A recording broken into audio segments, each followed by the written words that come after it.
las clausuras y las inauguraciones no son solo palabras litúrgicas. Y esta mañana lo hemos podido comprobar con la vicepresidenta, que había mucho contenido en las intervenciones, como esperamos que así sea ahora, y eso es enormemente interesante porque es una gran oportunidad para dirigirnos y para conversar en esto que deseamos todos, que es la recuperación de este país. Yo voy a darle la palabra a Juan Antonio Pedreño, presidente de CEPES, que a su vez después le dará la palabra al presidente del Gobierno, Pedro Sánchez. Muchas gracias por venir aquí. Gracias. Bueno, pues vamos a dar paso al acto de clausura de esta asamblea, que como ya le he comentado al presidente, pues ha sido, yo creo, una asamblea muy ilusionante y la presencia tanto de Yolanda y especialmente la tuya ahora, pues nos llena todavía aún más de ilusión y de compromiso para este futuro que tenemos ya encima nosotros.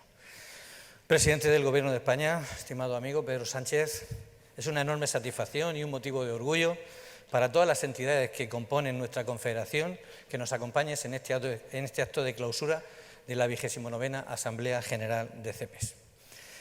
Yo, como presidente de CEPES, te lo agradezco enormemente a título institucional y a título personal, como bien sabes en este caso.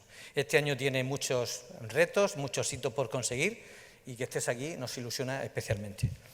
Y tu presencia hoy aquí ratifica y renueva el compromiso siempre presente de tu Gobierno con la economía social, justo cuando celebramos 10 años de la aprobación de la Ley 5/2011, que se aprobó en el año 2011, bajo un Gobierno socialista, presentada por un Gobierno socialista y aprobada por unanimidad de todos los partidos políticos, y que ha convertido a la economía social española, como bien sabes, en líder mundial, referente mundial, no solo europeo, sino mundial, de la economía social. Yo creo que esto es algo importante. Estamos en Naciones Unidas defendiendo la economía social española también y somos un referente mundial en este sentido. Por eso, que hoy nos acompañes en este momento tan especial para CEPES refuerza ese reconocimiento institucional hacia la economía social en el convencimiento de que apoyas a una parte importante del sistema productivo y a un actor empresarial que ha demostrado que los valores y la eficiencia económica no solo no son incompatibles, sino que pueden ir perfectamente unidos. Nos enorgullece y nos responsabiliza al mismo tiempo, aún más, en el papel que han jugado y están desempeñando las empresas de economía social para dar respuesta a las graves consecuencias del COVID-19. Han estado asegurando alimentos, servicios, productos, haciendo que no se haga más difícil de lo que era ya la situación. Afortunadamente, y debido a las medidas aplicadas y al trabajo realizado por los responsables políticos, especialmente también por tu Gobierno, se empieza a observar ya con cierta ilusión la salida de esta crisis. Yo creo que vamos hacia una recuperación que todos esperamos que sea lo más rápida posible. En la crisis no solo hay que tener en cuenta los peligros, sino también las oportunidades. Estamos en un momento de dificultades, pero también estamos en un momento de cambios profundos para abordar grandes retos con la ilusión de construir un futuro mejor del que la economía social forme parte. Los tres ejes sobre los que giró hace unos días la Conferencia Europea de Economía Social de Sintra, en Portugal, en la que estuvo presente la ministra Yolanda Díaz, señalaba en primer lugar el papel precisamente de las empresas de economía social en la mitigación del impacto de la pandemia. En segundo lugar, señalaba la resiliencia y la rápida capacidad de recuperación de estas empresas en los momentos más duros. Habría que recordar aquí que prácticamente todos los ERTE de las empresas de economía social ya han vuelto a su posición normal en las empresas. Por tanto, esto también es un valor añadido de esa resiliencia de las empresas de economía social. Y en tercer lugar, y a esto especialmente me quiero referir, el papel clave que van a tener a partir de ahora en el relanzamiento de las economías y en la forma de materializar nuevas formas de economía a largo plazo, la economía social, promoviendo modelos inclusivos y sostenibles y facilitando la recuperación de empresas. El plan de rescate que la Unión Europea ha diseñado se centra especialmente en acelerar las grandes transformaciones sociales, económicas y medioambientales para reforzar el proyecto europeo del que formamos parte. El objetivo es potenciar un crecimiento inteligente, sostenible, integrador, basado en el empleo de calidad, algo que define a las empresas de economía social, en la productividad, en la competitividad y en la industrialización, y que fomente la digitalización, la innovación, la investigación y la transición verde hacia energías limpias para alcanzar esa neutralidad climática que todos esperamos hacia 2050. Esta estrategia sitúa acertadamente la cohesión social y territorial en el centro de las políticas que además se dirigen a mejorar las capacidades de las próximas generaciones mediante el refuerzo de los sistemas educativos y de formación. Desde su aprobación, la economía social ha hecho suya esta agenda porque se ha identificado y se ha comprometido con ese plan de recuperación y transformación. Y cada vez son más las instituciones que reconocen el potencial de la economía social para generar riqueza, estabilidad laboral, cohesión social y territorial y desarrollo inclusivo, también en momentos de crisis como el actual. Este reconocimiento se afirmó en la cumbre de alto nivel que el Gobierno de España celebró en Toledo, bajo la presidencia del Gobierno de España, presidida en aquel momento por la vicepresidenta tercera, y donde 19 países adoptaron la conclusión de que priorizarían en sus políticas la economía social. Un éxito sin precedentes, puesto que unos años antes solo eran 6 los países que firmaron el acuerdo, apenas 5 años antes. Un éxito que hay que valorar y poner en el activo, en este caso, de la propia ministra y del Gobierno en este sentido. Bien, un plan que se va a aprobar a final de este año, el Plan Europeo de Economía Social, y es precisamente ese plan de acción europeo junto con el plan de recuperación los que van a significar un avance sin precedentes en el establecimiento de un ecosistema favorable para este modelo empresarial. El Plan Europeo de Economía Social se va a aprobar en el último trimestre de este año, se estima que hacia noviembre más o menos, y desde luego va a significar la referencia sobre la que la mayoría de los países van a mirar para hacer políticas de economía social. España en este caso va adelantada con respecto al resto de los países porque su compromiso con la economía social ya viene de atrás y es muy potente en este sentido. 2 planes en definitiva que reflejan la esencia de la economía social: resiliencia, transición justa, recuperación inclusiva para que nadie se quede atrás, igualdad de género, cohesión social y territorial y una proyección en el tiempo para dejar un legado mejor a las generaciones posteriores, apostando además especialmente por una transición climática y por una economía verde y digital. La presidenta de la Comisión Europea ha dicho que este es el momento del hombre en la luna para nuestra generación. Y esto es importante. Este es el momento del hombre en la luna para nuestra generación. La transición verde ofrece oportunidades para crear puestos de trabajo. Vemos la oportunidad de cambiar nuestras ciudades, renovar edificios, repensar la movilidad, impulsar una agricultura más sostenible o unas finanzas más éticas y transparentes. Se necesitan todas las manos para lograrlo. Este es un proyecto colectivo. Las empresas de economía social son pioneras en la transición verde y podemos unir nuestras fuerzas para luchar contra el cambio climático y construir una economía al servicio de las personas. Si queremos una transición verde exitosa, repito, nadie puede quedarse atrás en este sentido. Los próximos 10 años van a estar marcados por los grandes proyectos europeos y, por qué no, también mundiales. El Plan Europeo de Recuperación y Resiliencia, ligado a nuestra futura Ley de Cambio Climático y Transición Energética, el Pacto Europeo de las Competencias, que ubica en el ecosistema 14 a la economía social, el ecosistema industrial 14, la economía social también va a ser fundamental, así como el Pilar Europeo de Derechos Sociales, a debate en la Cumbre Social de Oporto de la semana que viene, a la que también hemos sido invitados para participar y que tiene 3 grandes objetivos, y que seguro que el Gobierno de España y la economía social hacemos nuestros en esta línea.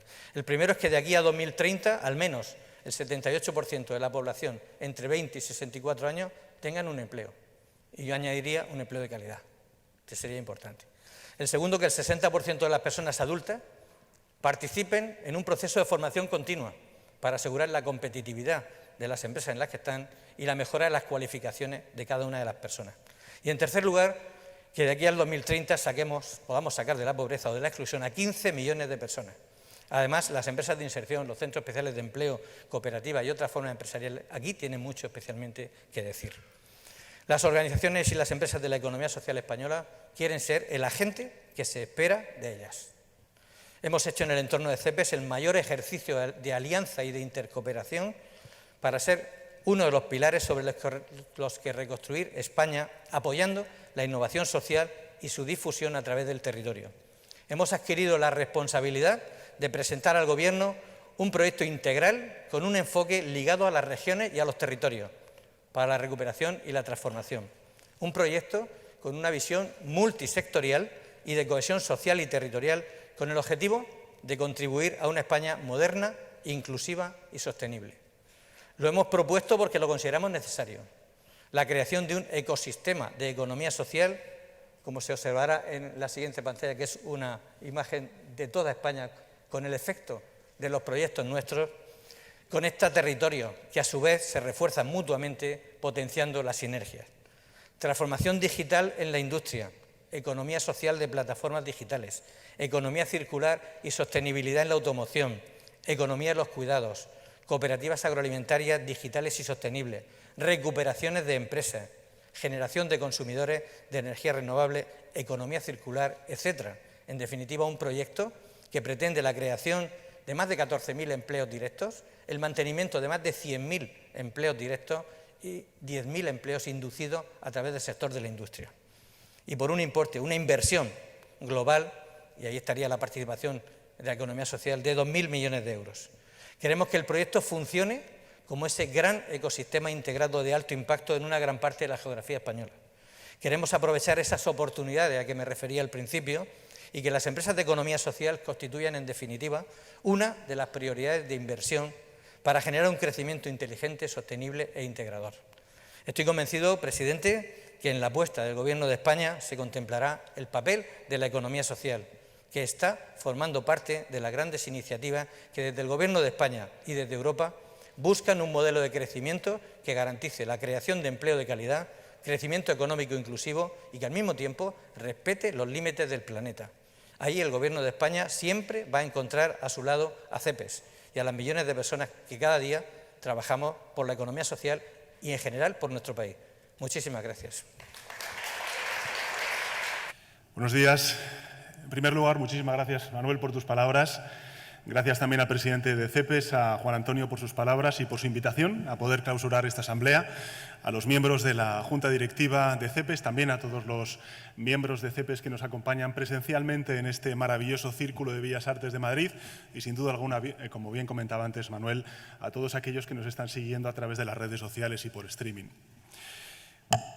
Querría dar las gracias a Juan Antonio, dar las gracias a CEPES, pero sobre todo me vas a permitir, Juan Antonio, que dé las gracias a todas y cada una de las empresas que a lo largo de estos meses tan difíciles, tan duros de pandemia, habéis no solamente sostenido la actividad productiva, habéis no solamente sostenido el empleo, como bien recordabas tú antes, sino que también habéis demostrado, como reza vuestro lema, que la economía social es un actor clave, es un actor decisivo en la transformación social y económica de España y de Europa. Yo creo que una de las cosas más importantes que he visto siempre en mi interlocución con la economía social es la lucha por no cantonalizar la actividad económica en España, ser consciente de que España pertenece a algo mucho más grande, que se ha revelado como fundamental, como decisivo para poder superar esta pandemia en el ámbito de la emergencia sanitaria gracias a la centralización de la compra de vacunas por parte del conjunto de la Unión Europea a través de la Comisión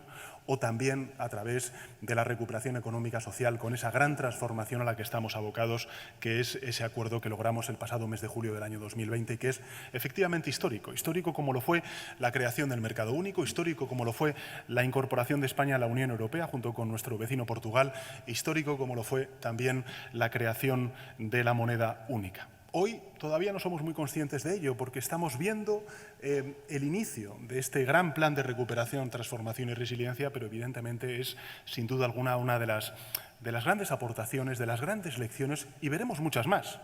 Estamos viendo cómo, por ejemplo, los ERTE los estamos financiando gracias a la aportación de todos los Estados miembros, que no deja de ser otra mutualización de muchos de los riesgos que está abordando España y el conjunto de la Unión Europea. En este ámbito me refiero en el mercado laboral, pero van a venir otras muchas. Una unión mucho más importante, más intensa en todo lo que tiene que representar la unión de la salud y, por tanto, la respuesta conjunta que tenemos que dar a futuras pandemias. Porque en un mundo globalizado como en el que estamos, antes vimos pandemias de menor trascendencia de la que estamos sufriendo ahora mismo, pero evidentemente vendrán otras muchas en el futuro. Esperemos que dentro de muchos años. Primero vamos a superar esta porque, como bien comentabais, estamos ya en trance de poder lograrlo. Me vais a permitir que comience con una reflexión, con una anécdota, porque es verdad que una vez le preguntaron, ¿no?, al empresario americano Henry Ford cuál era su opinión sobre el mejor organigrama y, por tanto, cuál era el mejor liderazgo ante eventuales crisis, ¿no? Y para Ford, en su opinión, pues todo se reducía a determinar quién debía ser el jefe, ¿no? Y respondió con este ejemplo. ¿Quién debe ser el tenor en un cuarteto? Pues obviamente el que tenga la voz de tenor, decía Henry Ford, ¿no? Bueno, yo creo que atravesamos un momento excepcional, extraordinario, que nos obliga a tomar decisiones extraordinarias como estamos tomando todos desde nuestras responsabilidades, desde nuestras distintas responsabilidades. Pero sobre todo, quiero deciros que nos fuerza a actuar en unidad, que es, en definitiva, lo que hemos hecho a nivel europeo, lo que hemos hecho a nivel de agentes sociales o lo que hemos hecho también a nivel de cogobernanza con las comunidades autónomas, que son, en última instancia, las responsables de las políticas sanitarias y, en definitiva, las que están en primera línea para abordar y afrontar esta pandemia. Por tanto, tenemos que actuar con unidad, tenemos que sumar capacidades, tenemos que sumar voluntades que son muy diversas, porque vivimos en sociedades cada vez más complejas con intereses contrapuestos. Por eso me gustaría hacer una rotunda matización a esta afirmación de Henry Ford, porque si algo tenemos claro a lo largo de estos últimos meses, sobre todo de pandemia, es que las urgencias de nuestro tiempo no tienen que ser respondidas con éxito por un solo tenor, que, por cierto, tradicionalmente es masculino, y, por tanto, ni mucho menos desde la imposición de jerarquías que cada vez quedan mucho más obsoletas. Hoy, más que nunca, debemos preguntarnos pues, quiénes podrán liderar la transformación que nuestro país exige, que nuestro continente merece, ante una emergencia sanitaria, económica y social sin precedentes en la historia de los últimos 100 años de la humanidad. Y a la respuesta, a mi juicio, pues tenemos que darla con otro tono completamente distinto. Para mí es clara, van a liderar esas respuestas a esa emergencia económica, social y sanitaria y esas oportunidades que se van a abrir inevitablemente aquellas organizaciones, aquellos equipos humanos que opten por liderazgos compartidos, por liderazgos colaborativos, por liderazgos cooperativos. En definitiva, por muchos de los valores y principios que definen a la economía social. Liderazgos que sepan ver la oportunidad que cada momento nos ofrece. Liderazgos que, por ejemplo, apliquen, como bien comentabas antes tú, presidente, la Agenda 2030, los objetivos de desarrollo sostenible a sus modelos de negocio, que entiendan que el futuro de sus negocios va a depender de la interacción de distintas dimensiones. Sin duda alguna, el tradicional, que es la rentabilidad de los negocios, pero también el impacto social, el impacto territorial, el impacto medioambiental. Es decir, liderazgos compartidos que trabajen en una dirección común y que nunca olviden el bien de la sociedad en el que ellos mismos se desarrollan. No solo los servidores públicos, por tanto, tenemos la obligación, yo diría que ética, ineludible, con los ciudadanos y con las ciudadanas. También los tienen los actores económicos con respecto a las sociedades en las que operan. Por eso, a mí me gustaría agradecer especialmente a la Confederación Empresarial Española de la Economía Social su papel a lo largo de esta pandemia, como he hecho al principio de mi intervención. También me gustaría destacar la respuesta que ha tenido CEPES, siempre anteponiendo el diálogo, la voluntad de acuerdo, como demuestra pues, la interlocución que ha mantenido con el Gobierno de España, con distintos ministerios muy imbricados en muchas de las realidades tan distintas que representa CEPES, con, evidentemente, la vicepresidencia tercera, que es el Ministerio de Trabajo y Economía Social, que creo que es muy importante volver a recordar, ¿no? Y debo agradecer muy especialmente a Juan Antonio Pedreño, al presidente de CEPES, que haya reconocido pues, la apuesta, ¿no?, del Gobierno de España en estos momentos tan difíciles, tan trascendentales para todos, por impulsar y defender la economía social. Algo que sí quisiera decir se ha notado especialmente a nivel internacional, como antes has referido, con el liderazgo ejercido por nuestro país, por España, a lo largo del año 2020, en el grupo de monitoreo de los gobiernos de la Unión Europea, y donde creo que entre todos se ha hecho un trabajo sobresaliente, un espléndido trabajo, ¿no? Y también quiero destacar la declaración con la que 19 altos representantes de gobiernos europeos, como bien antes recordaba Juan Antonio, con la vicepresidencia española a la cabeza, sellaron la cumbre de alto nivel de economía social y solidaria celebrada el pasado mes de diciembre en Toledo. En fin, la economía social y solidaria lleva promoviendo durante décadas la transformación de los modelos económicos, la participación de los trabajadores y trabajadoras en la toma de decisiones, que yo creo que es también un ámbito muy importante en esta poscrisis en la que nos estamos ya adentrando, en la responsabilidad en definitiva común que tenemos todos sobre el planeta, a la cual antes has hecho referencia, y la solidaridad entre personas y entre generaciones. Estos son unos valores que, como bien apunta CEPES, contribuyen, a mi juicio, al bienestar de la población, de las comunidades autónomas, de los territorios, a través de esos 2,8 millones de empresas y entidades, de esos 13,6 millones de empleos y empleadas remunerados y de más de 232 millones de personas asociadas. Su acción genera, como bien vosotros recordáis siempre que tenemos ocasión de reunirnos, aproximadamente, nada más y nada menos que el 8% del Producto Interior Bruto de la Unión Europea. Estamos hablando de cifras muy, muy importantes. Yo creo que el programa de impulso de ecosistemas de economía social para la recuperación y la transformación inclusiva de territorios de CEPES es, a mi juicio, un ejemplo que revela nuestra cooperación, nuestra coordinación y el liderazgo compartido en este momento de recuperación económica. Mira, desde que comenzó la pandemia, el objetivo del Gobierno de España, lo he repetido en muchísimas ocasiones, ha sido, en primer lugar, salvar vidas, salvar empleos, salvar empresas. Sin duda alguna también, en esa época de resistencia que ya afortunadamente pasamos, lo que teníamos que hacer era empezar a construir los cimientos de una nueva recuperación económica y, por tanto, impulsar ese crecimiento económico inclusivo al cual antes hacía referencia el presidente de CEPES y apostar por la creación de un empleo de mayor calidad, que es uno de los puntos de Aquiles, ¿no?, de los talones de Aquiles que tiene nuestra economía y nuestro mercado laboral. En definitiva, proteger y avanzar, que es la senda que mejor define los principios de la economía social. Y en este sentido, los datos que, por ejemplo, se han conocido hoy de la encuesta de población activa, vemos que, a pesar de la situación tan compleja, tan difícil que, sobre todo, pasamos en los 2 primeros meses de este año como consecuencia de la tercera ola, la recuperación sigue avanzando. El paro se ha reducido en el primer trimestre del año en 65.800 personas, es decir, la primera bajada en 6 años y la mayor de la serie histórica. Hay 80.000 trabajadores y trabajadoras menos en ERTES y se han recuperado 600.000 empleos desde el peor momento de la pandemia. La conclusión, por tanto, es una. Cuando la vacunación avanza rápido, la recuperación avanza aún más rápido. Esta es la cuestión. Cuando más rápido es la vacunación, más rápida es la recuperación. Hay algo que yo no me he cansado de repetir y que en este foro se va a entender a la perfección, y es que la economía no puede escribirse ya con los indicadores tradicionales. El Producto Interior Bruto, por supuesto, es un indicador importante, pero no lo mide todo.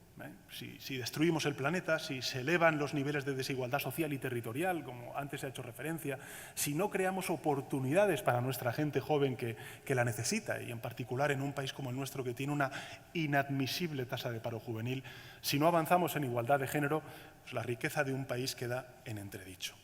Como sabéis, contamos con unos fondos europeos de recuperación, contamos con la gran oportunidad de movilizar, solamente desde el punto de vista del sector público, una inversión pública de 140.000 millones de euros a lo largo de los próximos 6 años, del año 2021 al año 2026, para que nos hagamos una idea de la trascendencia de lo que estamos hablando. Los fondos estructurales en 6 años representaron 8.000 millones de euros. Aquí estamos hablando de 140.000 millones de euros. Es verdad que el desafío que tenemos por delante, antes y sobre todo después de la pandemia, es extraordinario en el ámbito de la transición ecológica, de la transformación digital y de dar esa triple visión integradora de estas 2 transformaciones que sin duda alguna van a ser disruptivas, ya lo están siendo desde el punto de vista social, es decir, la triple integración social, territorial y de igualdad de género. En definitiva, una inversión absolutamente excepcional, como ya he explicado en muchísimas ocasiones, solo comparable a otros procesos de modernización y de crecimiento que experimentó España cuando integramos o formamos parte en 1986 de la Unión Europea. El Gobierno de España ha diseñado el Plan de Recuperación, Transformación y Resiliencia para la gestión y el desarrollo de esos fondos. Llevamos desde el mes de julio del año pasado trabajando intensamente, primero con los distintos departamentos, después con las comunidades autónomas, también con los agentes sociales, creando una mesa específica para los agentes sociales. En definitiva, un plan que estamos presentando a lo largo de esta semana, como habíamos quedado, a la Comisión Europea. después de muchas semanas de trabajo conjunto sobre el borrador inicial, contemplan un total de 211 medidas, de las cuales 109 son inversiones y 102 van a ser reformas. Esto es muy importante, porque no solamente estamos planteando inversiones, sino que vamos a plantear también reformas que van a garantizar una mayor competitividad de nuestra economía y, sobre todo, el sostenimiento, cuando dejemos atrás esta inversión pública dentro de 6 años, el sostenimiento, la sostenibilidad de muchísimas de estas políticas. Para que os hagáis una idea, el 40% de esos 140.000 millones de euros van a estar vinculados, destinados a la transición ecológica, el 30% a la transformación digital, el 10% de esos 140.000 millones de euros van a estar destinados a la educación y a la educación, a la formación profesional, y un 7% de ello va a estar destinado a la inversión en I+D+I y en ciencia. Y es otra de las grandes lecciones que tenemos que extraer de esta crisis. No podemos salir ni superar emergencias sanitarias sin el aporte de la ciencia en tiempo récord, como hemos visto con la fabricación masiva de la vacuna, en este caso para el continente europeo. Se trata, por tanto, y quiero subrayarlo una vez más con el mayor énfasis posible, del plan económico más ambicioso y yo diría que más trascendental de la historia económica reciente de nuestro país. Así de sencillo y así de importante, así de trascendente. El Plan de Recuperación, Transformación y Resiliencia contempla un importante impulso de inversión pública, como os he dicho antes. Lo que queremos es también que arrastre mucha inversión privada, no solamente la inversión pública, sino también la inversión privada. Vamos a hacer muchísimas reformas estructurales. Yo creo que esta etapa que vamos a comenzar, sin duda alguna, va a ser la etapa de mayor impulso reformista que va a vivir España probablemente en estos últimos 40 años. Y no le resto trascendencia a lo que se hizo antes, pero las reformas que tenemos que emprender a lo largo de los próximos 6 años van a ser muy importantes. Y me gustaría simplemente trasladaros cuáles son los 5 grandes objetivos de este plan de recuperación. El primero de ellos es algo fundamental. Tenemos que modernizar nuestro tejido productivo, tenemos que modernizarlo y tenemos que modernizar nuestra administración pública. La relación del sector productivo, de la economía social, de las pequeñas y medianas empresas, tiene que ser mucho más constructiva, mucho más sencilla para con la administración pública. Por tanto, vamos a dar un salto de digitalización muy importante en la administración pública. Ya empezamos a hacer algo a finales de este año pasado, del año 2020, aprobando un Real Decreto Ley para quitar muchos cuellos de botella y permitir la absorción de estos recursos de manera eficiente.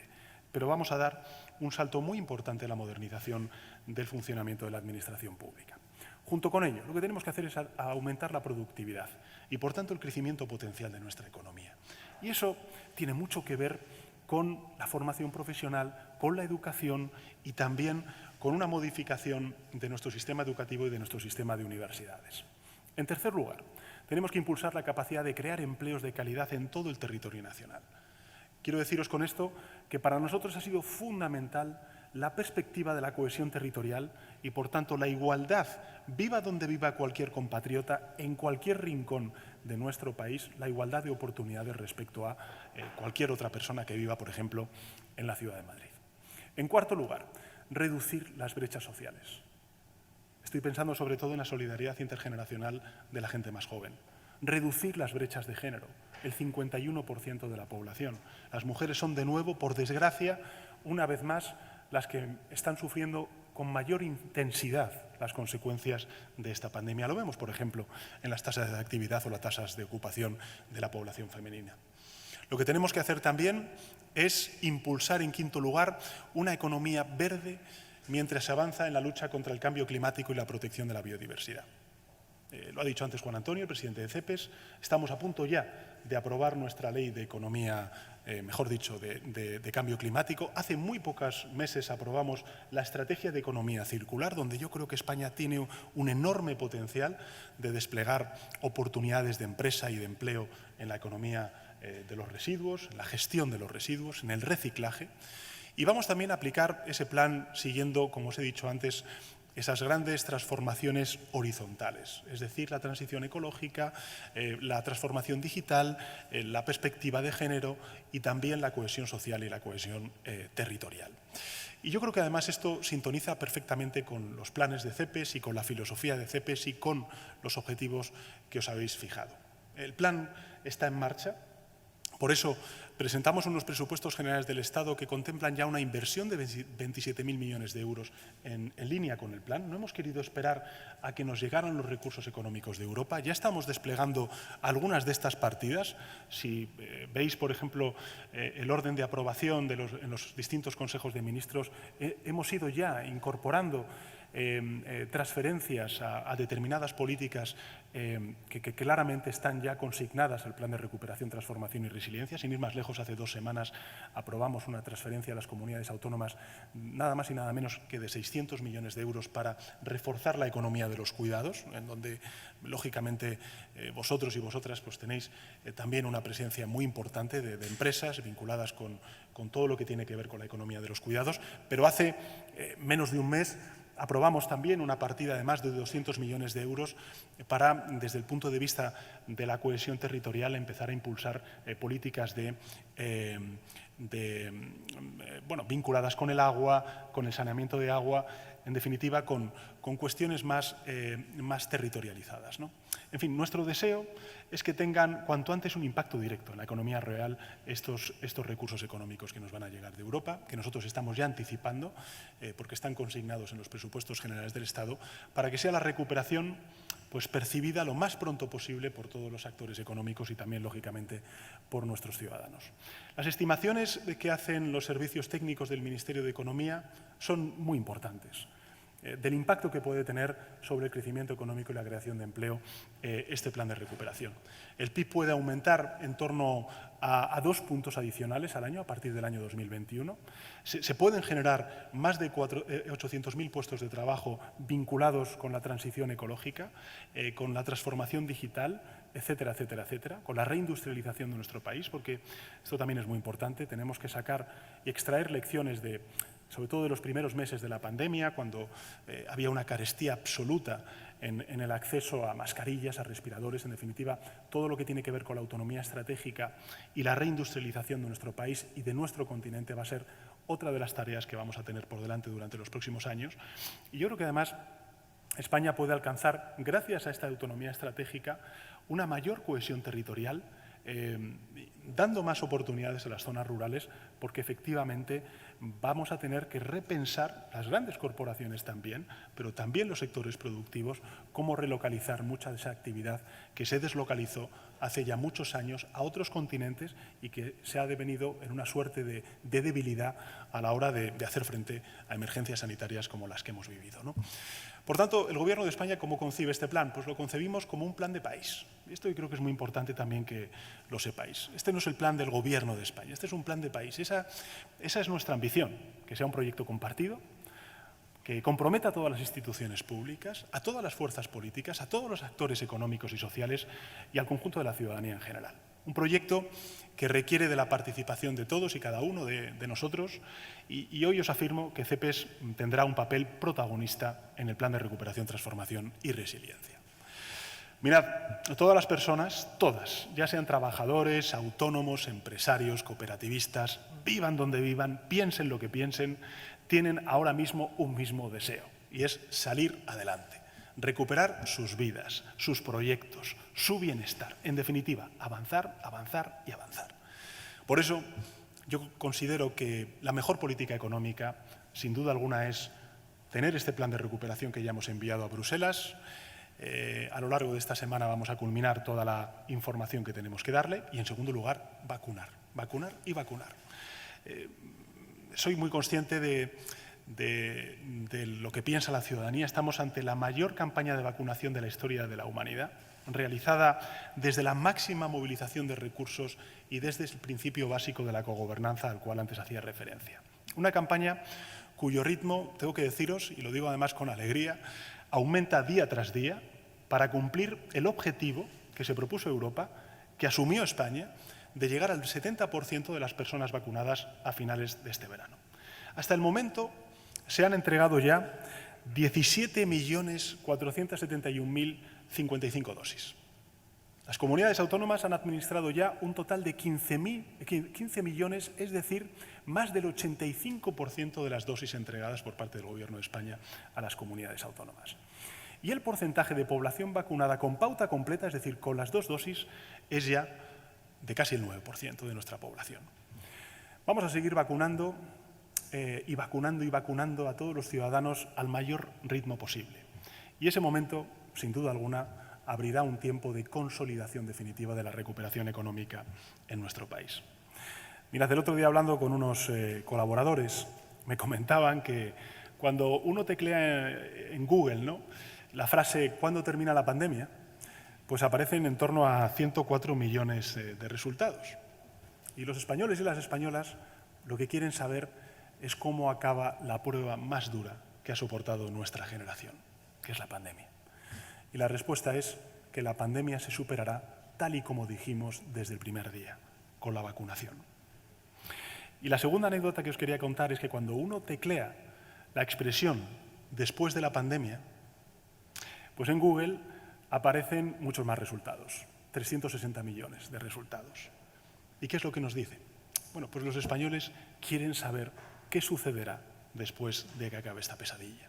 Y la respuesta es que lo que va a suceder es una enorme y gran recuperación económica de nuestro país y de Europa. Lo sabemos, es cierto, hay fatiga social, llevamos más de un año con la pandemia, pero tenemos una seguridad, una certeza que me gustaría compartir con todos los españoles y españolas. Esta emergencia acabará mucho más pronto de lo que habíamos pensado gracias a la ciencia, gracias a la vacunación. Y tras la vacunación nos aguarda una oportunidad formidable. Esa oportunidad se llama recuperación económica, la recuperación social de nuestro país, corrigiendo muchos de nuestros defectos históricos, que aquí han sido subrayados por parte de los colectivos que representáis a la economía social. En este escenario, yo creo que la economía social y solidaria es un aliado clave en la estrategia de recuperación económica de España. Y quiero deciros que es así como lo sentimos desde el Gobierno de España. Vosotros, vosotras contribuís activamente a la cohesión social gracias a vuestro compromiso con las personas, con el territorio y por eso también a la cohesión territorial. Integráis a las personas y a los colectivos más vulnerables. Os conozco a algunos de vosotros bien que estáis aquí presentes. Os agradezco de corazón en que en estos momentos tan difíciles de la pandemia hayáis tenido esa sensibilidad y esa distinta perspectiva que habéis incorporado también en la conversación con los agentes públicos y sin duda alguna también con el Gobierno de España. Hace muy poco comentaba el que en la cumbre iberoamericana pues los representantes de la ONCE me decían tenemos que incorporar de manera mucho más intensa la realidad de la discapacidad de la estrategia de vacunación. Pues lo vamos a hacer. Hemos hecho algo, pero lo vamos a hacer de manera mucho más intensa ahora que afortunadamente tenemos un mayor número de dosis a disposición de la población española. Y habéis también potenciado la visibilidad de esos colectivos vulnerables y la visibilidad de las mujeres como actrices del cambio. Yo creo que el enfoque holístico que propone CEPES se encuentra firmemente alineado con los objetivos del Gobierno de España y diría también que de los gobiernos europeos, de por dónde transita la Unión Europea y lo va a hacer de manera mucho más intensa durante los próximos 6 años. Unos objetivos basados en un liderazgo transversal, con iniciativas conectadas por una visión social y de futuro. Esos objetivos nos dan, a mi juicio, un horizonte claro, que es la recuperación, pero también la modernización de nuestro país, porque el mundo ha cambiado, los cambios se han acelerado y, por tanto, no tenemos que conformarnos con recuperar lo que teníamos antes de la pandemia. Tenemos que garantizar su sostenibilidad en el futuro y eso va a significar, en muchas materias, tener que reconvertirnos, tener que actualizarnos, tener que modernizarnos. Y yo creo que ahí, pues sin duda alguna, la alianza entre el Gobierno de España, el conjunto de instituciones públicas y la economía social, a mi juicio, se revela como algo primordial. Esa modernización pues, se va a conseguir, como en muchas ocasiones me ha dicho el presidente de CEPES y muchos miembros de la Junta Directiva, con una alineación de todos nuestros objetivos de política económica a los objetivos de desarrollo sostenible, a la Agenda 2030 de Naciones Unidas y a los principios de acción compartidas de la Comisión Europea y de los gobiernos de los Estados miembros, sin duda alguna también del Gobierno de España. Nadie duda del rumbo que se debe mantener en este desafío. Todos debemos tener voz. Sigamos, por tanto, trabajando juntos y juntas. De nosotros y de nosotras depende aprovechar este momento excepcional, extraordinario, para hacer de nuestro país un país que es verdad, La frase puede parecer políticamente correcta, sencilla de formular, pero más compleja de aplicar. Tenemos que hacer de nuestro país un país mejor y un país, en consecuencia, más justo. Y yo estoy convencido, Juan Antonio, miembros de la directiva, el conjunto de la economía social, de que solamente lo podemos lograr con un concurso activo, protagonista de la economía social en el futuro que viene para España. Gracias.